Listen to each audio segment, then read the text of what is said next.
When I was 18 years old, I made the biggest mistake of my life and converted to Islam.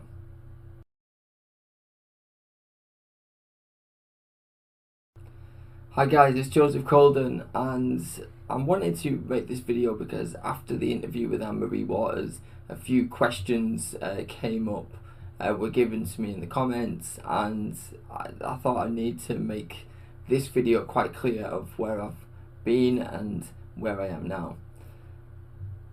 So I went to university. I grew up in the Lake District and never knew any Muslims as a child. Grew up in an evangelical Christian home. I went to church with my family. We were in part of the youth group. My dad and mum were in the worship team at church.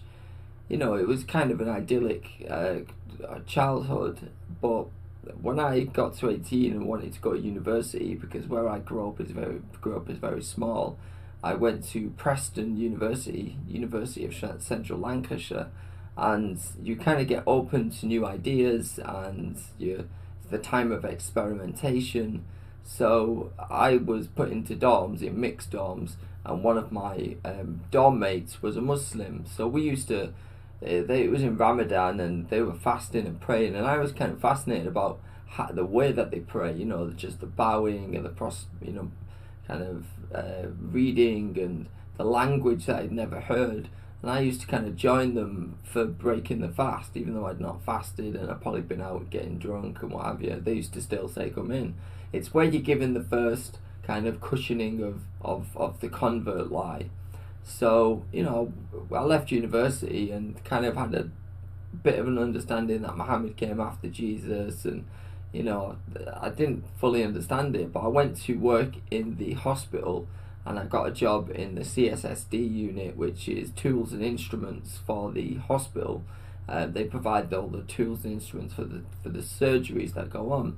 One of the surgeons there was a chap called Dr. Mian, and we used to talk very regularly. One of the subjects that we used to love to talk about was religion, and it's where the convert lie was then reinforced. So he was giving me verses in the Bible, and it's pretty much the Zakir argument, you know, Deuteronomy 18:18, all these great things about Muhammad. Muhammad split the moon and he did this, and, you know, I can get into these in more detail, but I think everyone who's watching this should know the kind of Zakir arguments and the convert lie. And I fell for it, hook, line and sinker. I started going to the meeting hall and started to learn the Shahada, and eventually I said the Shahada and became a Muslim. My parents were outraged that I had converted to such a misogynistic religion, but that's partly one of the reasons why I did. I probably wasn't the fully right reason. I had many other reasons, but that was one of them, is this notion that if a wife displeases you, you can divorce her and marry another one. In fact, you can marry 4 wives, and the guys in the group used to boast about this. Some of them used to say, yeah, I've got 2 wives, you know, I've got 1 wife here and 1 wife there, and, you know, they used to boast about it, and I thought, well, that seems pretty good. But now I've learned, you know, 2 wives, double the problems. So I'm going to get to, it's a long story, but I'm going to kind of cut through it. I ended up moving to Peterborough because I had met a Muslim girl and thought the grass was greener, the Lake District is boring, there's nothing goes on there, and moved. So I ended up in Peterborough and was fully practicing my faith by this point, learning the Hadith, learning the Sunnah, and really, you know, going deep into it. Then I moved to Leicester and carried on going into my faith, and it's where I got in touch with a group called Tabligh Jumat. Tabligh Jumat are kind of the evangelists of the Muslim community. They go door to door, knocking on doors, and you know, want to get Muslims back into the mosque. It's like the Jehovah's Witnesses of the Muslims. So I got into this group, and they were saying, you need to read Sahih Bukhari, you need to read Sahih Muslim. So I bought the entire collection. I bought all the books, every single book that I could lay my hands on, I bought. it's interesting because I've later been told that I shouldn't have really had these books because I wasn't a scholar. But then when I went to the scholars and showed them certain things, they said you should learn to be a scholar. I'll get into that in more detail later. I kind of went on with this this notion of Islam for a long time, nearly 10 years. I eventually met a girl who's now my wife, and moved to Birmingham. And in Birmingham, some really quite dark times were ahead. I eventually fell onto David Wood's material, and I had all these books that he was referring to. So it was certain things that he would point out, and he would give a reference in the days when he was doing ABN SAT with Sam Shimon and Pastor Joseph.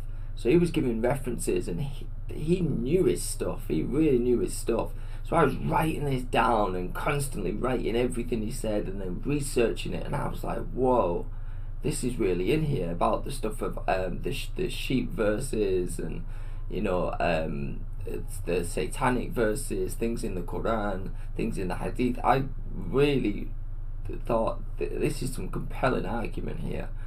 So I would go to the Muslim community in the mosque and say, I've learned this. I wouldn't tell them where, but I'd say I've learned this, and what does this mean? And they had no answers. They had no answers at all. At all. They were telling me to stop. They were like, do you need to stop? You need to just practice, and you just need to do this, and you should stop looking at all that stuff. In fact, give us the books that you've bought, give us them back.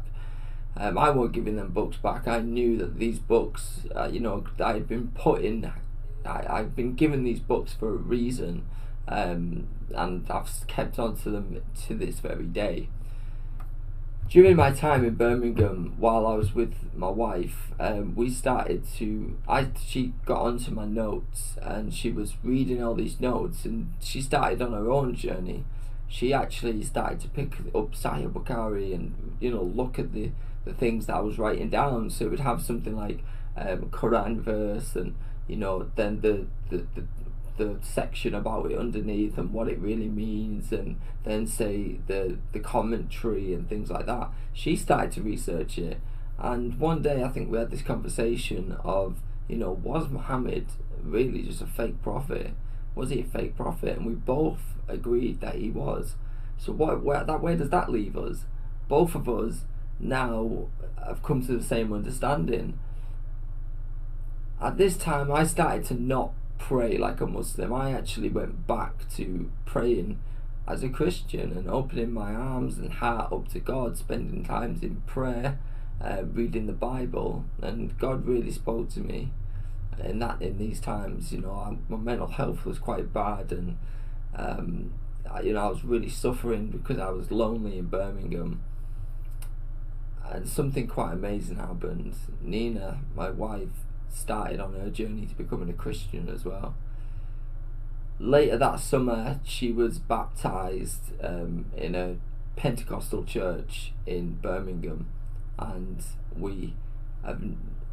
it's a day that I'll always remember and cherish. The day that me and another pastor baptized my wife. But the family had stepped in by this point, and they wanted her to split up with me, and it was really quite a hard time. So I ended up in Birmingham homeless services, and I've got some pictures for you guys. In the Birmingham homeless services, I was subject to just absolute acts of violence, chemical jihad, and at the same time I was full of zeal, wanting to speak out against Islam. I got into a lot of trouble and ended up almost being the death of me. There was drug dealers that were coming into the hostel supplying hardcore crack cocaine and heroin to people in the hostel. One of these people, one of the nights, this is just one typical night, ended up having his face slashed open and beat to a pulp because he owed money for drugs. It probably that he was saying to these people that I used to be a Muslim, and how I'd left Islam, and it really cost me my life. One night I saw someone trying to. I was upstairs and I came down the stairs and saw someone trying to break into my room. So I went in after them. That's when I was stabbed through the arm, which was stabbed here through the arm, and shot in the leg, and I nearly bled out. I think it was like 3 minutes I bled out. It was horrendous. I just remember having this feeling like I was on a sinking ship, and it was getting darker and darker. It was such a surreal experience. And a policeman coming in and belting my leg up and finding things to tie round and stuff like that. But I was passing out by this point, and eventually did pass out. Woke up in hospital, and was in intensive care for quite a few weeks.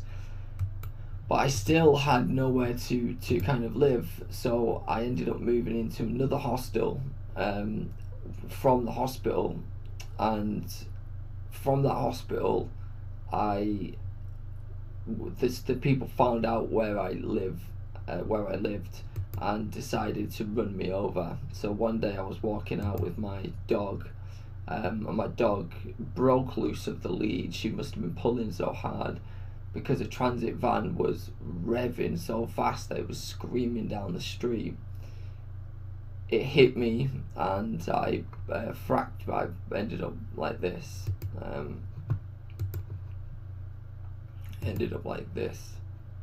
So this was Christmas. So as you can see, I've got a Christmas hat. I broke my neck. My entire face was broken. My eye socket and nose. My femur, ribs. This is me on one of the better days with loads of fucking painkillers down my neck. But I was still recovering from the gunshot and stab wound. So if you think that speaking out against Islam won't cost you your life, think again. It will, and you want to be not scared of these people at all. But always watch your back.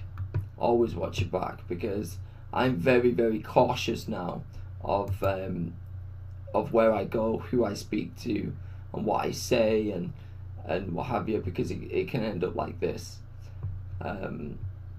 which is quite unfortunate. But it's kind of why I wanted to make this video of where does it leave me, because me and my wife were both now together. We got back together, and we both are Christian. We left the religion of Islam, and we both are church going Christian. We now have a 2-month-old son, and things are looking up. We're moving from Birmingham. We're moving back to the Lake District to start a new life. But as far as politics goes, we're on the right. We can't be ethno-nationalist because, we're a dual heritage family. But at the same time, we're on the right because Islamophobia and all these lefty terms that are thrown around, if it's costing you your life and you end up like this, then yeah, I'm quite sure that that's something I'd be afraid of. Very afraid. Because violence is always the answer to these people. There's never a peaceful dialogue. It's violence. Because if you insult Muhammad and you call out the things in the hadith, and when David Wood makes a video and puts all the little notations up and what have you, I check them out. I know that they're real because I own the books that they're in. And I carried these books around every hospital, every place I went to. I carried these books. They were trying to steal these books back off me, and I kept on to them. I just want to re-emphasize that free speech is a God-given right. It's a God-given right, And I don't want other people to go through this for free speech. That's why it takes all of us speaking out about it, because if we don't, there'll be more of this stuff, and that's just going to be a sad environment. I've got a lot more material that I would love to get into, but I'm making this video probably for a single person, more than anything, and also to promote the fact that there is a party that accepts ex-Muslims on the right. That's for Britain, and I would request that you join to defend your liberty and freedom of speech, and for these type things not to happen. We're a family, and we are going to remain Christians. In the Bible it says you will be persecuted for your faith, you'll be thrown in prison, you will be killed for your faith. You see, we don't go and kill other people because of our faith, but we are willing to lay down our lives for others to make sure that, you know, their life is saved. There's loads of material. I'm not really prepared properly for this, but I wanted to make this video, so thank you for watching and listening to this story, and I hope you subscribe, and you know, maybe more people will come to understand what the religion teaches in Islam and why nobody should convert to Islam.